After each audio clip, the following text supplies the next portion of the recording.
मैंने भगवान से हमेशा यही मांगा था कि मुझे वो एक बेटी दे, लेकिन आज उसने बहू के रूप में मुझे एक नहीं बल्कि 3-3 बेटियां दे दी। तुम तीनों इस घर की बहू नहीं बल्कि बेटी हो। हम तुम्हारे मायके वालों की तरह अमीर तो नहीं है, तुम्हें यहाँ सारे ऐशो आराम शायद ना मिले, लेकिन तुम्हें यहाँ कभी प्यार की कमी नहीं होगी।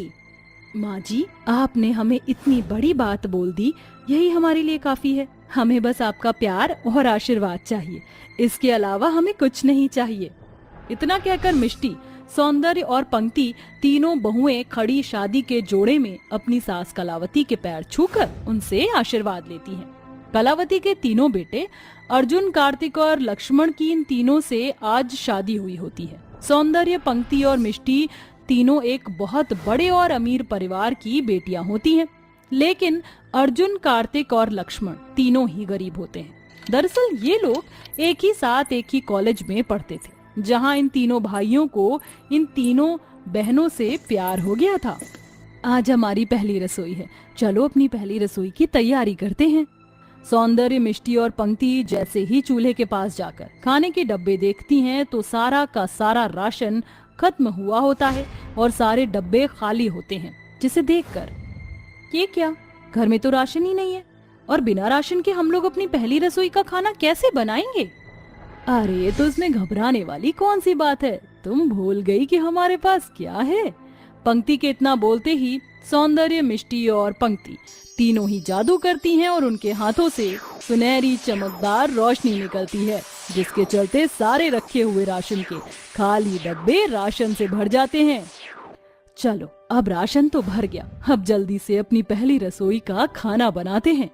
इतना बोलकर तीनों बहुएं जल्दी जल्दी बहुत सारा खाना बनाती हैं और ले जाकर सबको परोसती हैं। इतना स्वादिष्ट भोजन देखकर कलावती और उसके तीनों बेटे हैरान हो जाते हैं। बहू, घर में तो राशन कब का खत्म हो गया था, तो तुम तीनों ने ये खाना कैसे बनाया, वो भी इतना सारा। और हमने तो तुम्हें पैसे भी नहीं दिए थे, तो ये सब कैसे? जब हम सुबह चूल्हे के पास गए तो सारा राशन खत्म हो गया था, इसलिए हमने बाहर से राशन मंगवा लिया था। हमारे पास पैसे थे। लेकिन बहू, तुमने राशन क्यों मंगवाया, ये सब अच्छा थोड़ी ना लगता है। माँ जी, आपने ही तो कहा था कि हम इस घर की बहू नहीं बल्कि बेटियां हैं। अब बेटियां अपने परिवार के लिए नहीं करेंगी तो किसके लिए करेंगी। इतना बोलकर सौंदर्य बात को संभाल लेती है और ऐसे ही समय गुजरता रहता है। तीनों बहुएं अपने जादू से घर के सारे काम झटपट कर लेती और घर में कभी भी किसी चीज की जरूरत पड़ती है तो वो तीनों अपने जादू से उस चीज को ले आती, चाहे वो राशन हो, कपड़े हो या कोई भी सामान। ऐसे ही समय गुजरता है और एक दिन, पंक्ति, सौंदर्य, दिवाली आने वाली है, चलो मिलकर दिवाली की सफाई करते हैं। माँ जी मंदिर गई हैं, उनके आने से पहले ही हम सारी सफाई कर देते हैं। माँ जी ये सब देखकर बहुत खुश हो जाएंगी। हमें सफाई करने की क्या जरूरत है, हमारा जादू है ना, हम अपने जादू से उसके बाद दिवाली का सामान भी ले आएंगे। इस बार माँ जी और हमारे पति खुशियों भरी दिवाली मनाएंगे। इतना बोलकर तीनों बहुएं अपने जादू से घर की सफाई करने लगती हैं, लेकिन तभी अचानक उनकी सास कलावती आ जाती है।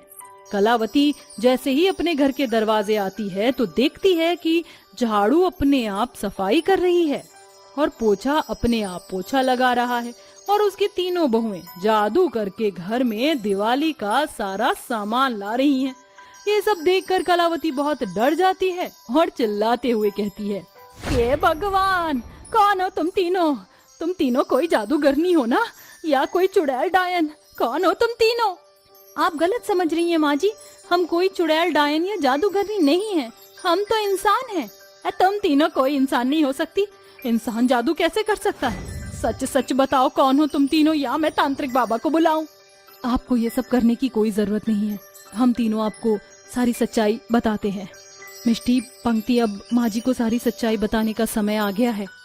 इतना बोलकर सौंदर्य, मिष्टी और पंक्ति अपने साथ कलावती को इन सभी के पीछे की कहानी बताने लगती हैं।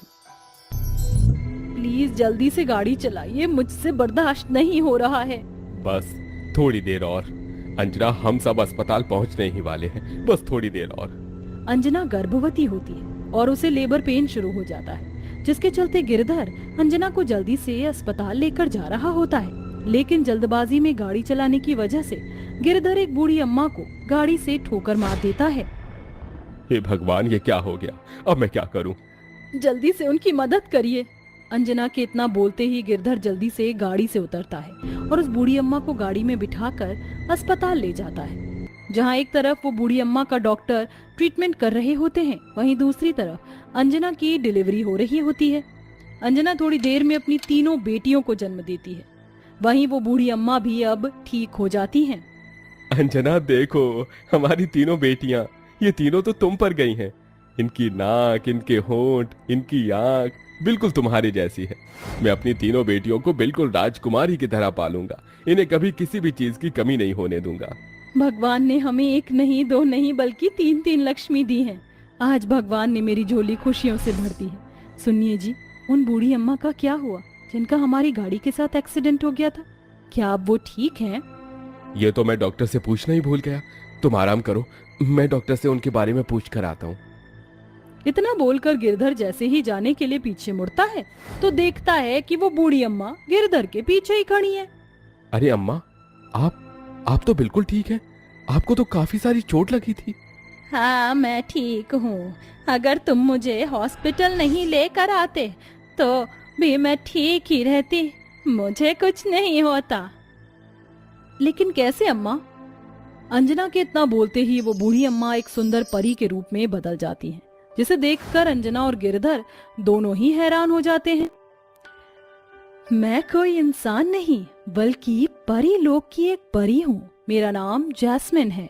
मैं धरती लोक पर घूमने के लिए आई थी, इसलिए मैंने एक बूढ़ी औरत का इंसानी रूप लिया था।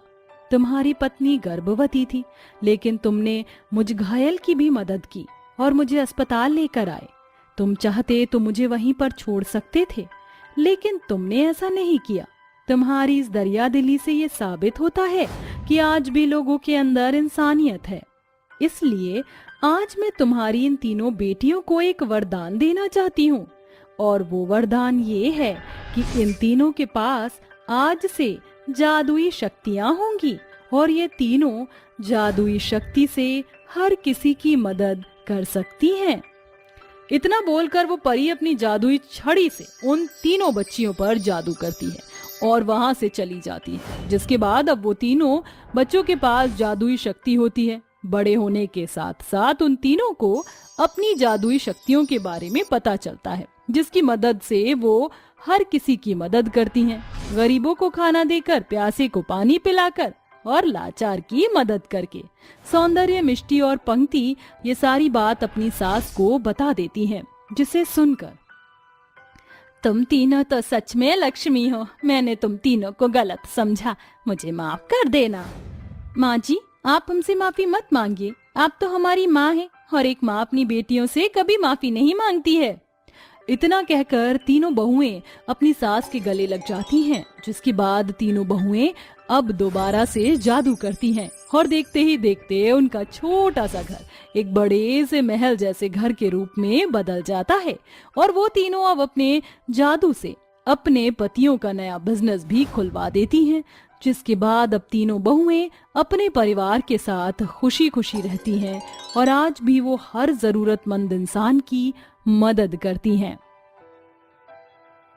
संध्या भरी गर्मी में कपड़े सिल रही होती है, तभी उसकी पांचों ननंद कॉलेज से घर आती हैं। अरे सिमरन, पायल, टीना, चंचल, कोमल, आ गई मेरी प्यारी ननंद। उफ, कितनी गर्मी हो रही है। संध्या भाभी, प्लीज हम पांचों को पानी पिला दीजिए। हाँ, बस अभी लाती हूँ। संध्या बहू, मेरे लिए भी एक गिलास सत्तू बनाकर लेती आना, बड़ी गर्मी है। जी अच्छा माँ जी। संध्या कपड़े सिलना छोड़कर आंगन में गड़े हैंडपंप से अपनी पांचों ननंद को पानी लाकर देती है। तभी चंचल चिढ़कर कहती है, ये पानी तो थोड़ा सा भी ठंडा नहीं। एक तो ये सड़ी हुई गर्मी, ऊपर से खौलता हुआ पानी, क्या बुरी जिंदगी है। चंचल, तुम गुस्सा मत करो, मैं तुम्हारे लिए दूसरा पानी लाती हूँ। रहनी तो भाभी, फिर से पानी लाने से वो फ्रिज का ठंडा पानी तो नहीं बन जाएगा। बचपन से ये गरीबी झेलते झेलते हम पांचों बहनें इतनी बड़ी हो गई, मगर आज भी हमारे घर में एसी तो बहुत दूर की बात है, एक पंखा भी नहीं है। पता नहीं संतोष भैया क्या कमाते धमाते हैं। अरे तुम्हारा भाई तुम पांचों का पेट भर रहा है, ये क्या कम है? तुम्हें क्या पता तुम्हारा गरीब भाई इतनी धूप भरी गर्मी में किस तरह से 2 वक्त की रोटी कमा कर लाता है। अब जाने भी दीजिए ना माँ जी। ओहो मेरी प्यारी ननन, तुम भी ऐसे मुंह मत लटकाओ। ये देखो तुम्हारी दर्जी भाभी ने अपनी सुंदर सुंदर ननन के लिए क्या सिला है। गाउन कैसा लगा? अपनी गरीब दर्जी भाभी का सिला गाउन देखकर वो पांचों खुश हो जाती हैं।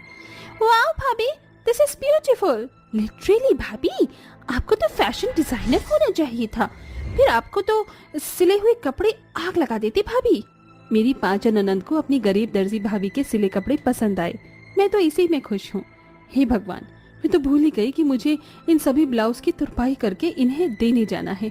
संध्या जल्दी से सारे ब्लाउज की तुरपाई कर देती है और सत्तू बनाकर एक बोतल में भरकर घर से निकल जाती है, जहाँ थोड़ी दूरी पर एक फुटपाथ के पास एक पेड़ के नीचे उसे एक बूढ़ी औरत घास से बने पत्तों की चादर बेचती दिखती है। ले लो, पत्तों की सुंदर चादर ले लो, एकदम सस्ती चादर। कैसी हो अम्मा? ये लो, मैं आपके लिए ठंडा ठंडा सत्तू बनाकर लाई हूँ। शुक्रिया बेटी। वैसे अम्मा एक बात पूछूं, आप इतनी धूप भरी गर्मी में इस दोपहर में यहाँ कैसे बैठती हैं?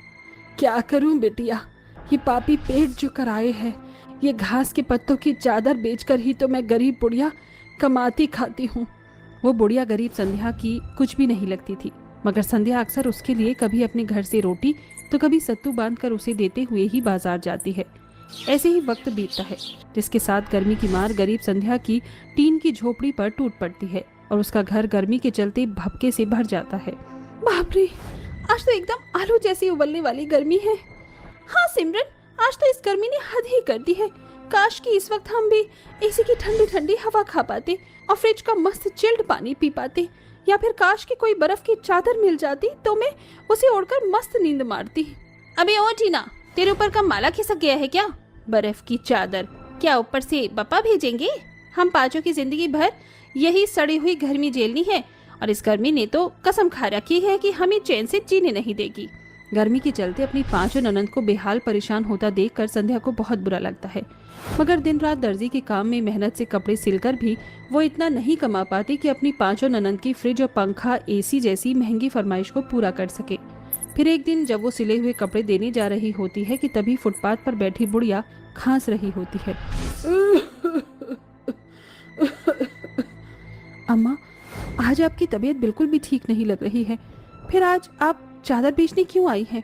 आपको घर पर रहकर आराम करना चाहिए था। बुढ़िया, मेरे पास बस ये 5 ही पत्तों की चादर बची है, तुम इसे खरीद लो। इसकी घास बहुत नरम है, इसे अपनी गाय को खिला देना। मगर अम्मा, मेरे पास गाय नहीं है। तो फिर अपने लिए ले लो। वैसे भी आज मैं आखिरी बार इस फुटपाथ पर ये चादर बेच रही हूँ। ये चादर खरीद लो और बस मुझे बदले में इतना दे दो ताकि मैं 2 दिन तक 2 वक्त की रोटी खा सकूं। गरीब दर्जी संध्या को बुढ़िया पर दया आ जाती है और वो घास और पत्तों की वो सारी चादर खरीद लेती है। अम्मा, ये पैसे आप रख लो, ये पत्तों की चादर मैंने ले ली, मगर ये मेरे किस काम की है? मुझ गरीब बुढ़िया की बनाई ये पत्तों की चादर तुम्हारे कितने काम की है ये तुम अपने घर जाकर देखोगे बेटी। बस इसे ले जाकर किसी भी सिले कपड़े पर रख देना। क्यों अम्मा, ऐसा भी क्या होगा? अगर मैं सब कुछ यही बता दूंगी तो घर पर क्या देखोगी? संध्या वो पत्तों की चादर लेकर घर आ जाती है। अरे भाभी, ये पत्तों की चादर कहाँ से ले आई हो? पायल, ये पत्तों की चादर मैंने एक बूढ़ी अम्मा से खरीदी, वो बहुत गरीब थी। हम भी तो गरीब हैं। भाभी, किसने कहा था आपको ऐसे पैसे फूंक कर ये पत्तों की चादर खरीदने को? फिर संध्या उन पत्तों की चादर को अपनी 5 ननद के सिले हुए कपड़ों पर रखती है। तभी चादर के अंदर से एक चमकती हुई सुनहरी रोशनी निकलती है और उन 5 के कपड़े हरे रंग के हो जाते हैं, जिस वजह से 5 ननद अपनी दर्जी भाभी को देखती रह जाती हैं। ओ तेरी, ये कैसी जादुई पत्तों की चादर है? इसको कपड़ों पर रखते ही हमारे नीली रंग के कपड़े हरे रंग के हो गए। फिर कोमल जैसे ही अपने कपड़ों को छूती है तो वो बर्फ जितना ठंडा होता है। अरे यार, ये क्या हो रहा है? पहले इस पत्तों की चादर के रखने पर हमारे कपड़े हरे रंग के हो गए और अब ये बर्फ जितने चिल्ड हैं। एक काम करो, तुम 5 ये कपड़े पहन कर आओ। संध्या के कहने पर 5 ननद कपड़े पहनकर बाहर आती हैं। संध्या भाभी, ये पत्तों की चादर तो जादुई है। हमारे कपड़ों के अंदर से एसी जैसी ठंडक आ रही है, बहुत सुकून मिल रहा है। अरे संध्या बहू, फिर तो इस जादुई पत्तों की चादर से हम गरीब की झोपड़ी की टीन की छत का भी कोई जुगाड़ हो सकता है क्या? हाँ माँ जी, हो सकता है। मैं इनमें से एक जादुई पत्तों की चादर को अपने घर की छत पर डाल देती हूँ। मगर ये चादर छत के लिए छोटी नहीं रहेगी भाभी। तुम भूल रही हो मेरी प्यारी ननद, ये जादुई पत्तों की चादर है। जब ये गर्मी में ठंडक दे सकती है तो फिर ये चादर बड़ी भी हो सकती है। ये जादुई पत्तों की चादर बड़ी हो जा। उस गरीब दर्जी भाभी के कहते ही एक चादर से फिर से वैसे ही सुनहरी रोशनी चमकती है और वो बहुत ही बड़ी हो जाती है। इसके बाद ननंद भाभी मिलकर अपनी झोपड़ी की टीन वाली टूटी फूटी छत पर उसे लगा देते हैं। इसके बाद गरीब ननंद भाभी के घर की गर्मी और भपका ठंडक में बदल जाता है। क्या बात है, इस जादुई पत्तों की चादर ने तो एसी को भी फेल कर दिया। हाँ पायल, ये सब कुछ सिर्फ और सिर्फ हमारी दर्जी भाभी के कारण ही हो सका है। हम तो अभी भी गर्मी में आलू और अंडे की तरह उबल रहे होते। पायल की इस बात पर सभी मुस्कुरा देते हैं। जादुई पत्तों की चादर के आ जाने से गरीब दर्जी संध्या के घर की खुशियां लौट आती हैं। वहीं धीरे धीरे लोगों को भी ये पता चलता है, जिसके बाद उस गरीब दर्जी भाभी के घर ठंडक के चलते कपड़े सिलवाने वालों की लोगों की भीड़ लगी होती है। उस गरीब दर्जी भाभी के घर ठंडक के चलते कपड़े सिलवाने वाले लोगों की भीड़ लगने लगती है। अरे कहने वाले ने एकदम ठीक ही कहा था, एक गरीब के घर में इतनी ठंडक है। अच्छा सुनो संध्या, मुझे ना ये 4 ब्लाउज और 8 सूट सिलवाने हैं, मगर इसे पहनकर ठंडक तो मिलेगी ना? हाँ सोना, बिल्कुल। इस दर्जी के सिले कपड़े में तुम्हें गर्मी के मौसम में भी दिल्ली जैसी सर्दी मिलेगी। अब ये गरीब दर्जी भाभी लोगों के लिए ऑर्डर को सिलने में लगी रहती है, जिसमें उसकी 5 ननद भी उसकी पूरी मदद करती हैं। सारे कपड़े सिल गए हैं, अब बस इसे इस जादुई पत्तों की चादर की मदद चाहिए होगी। फिर संध्या सारे सिले हुए कपड़ों को जादुई पत्तों की चादर पर रखकर कहती है, ये जादुई पत्तों की चादर, मैं चाहती हूँ इनमें से किसी भी कपड़ों का रंग न बदले, बस इसमें अपनी ठंडक भर दो। ऐसा कहते ही उन पत्तों की चादर से एक सुनहरी रोशनी चमकते हुए कपड़ों में समा जाती है और वो बर्फ जितने ठंडे हो जाते हैं, जिसके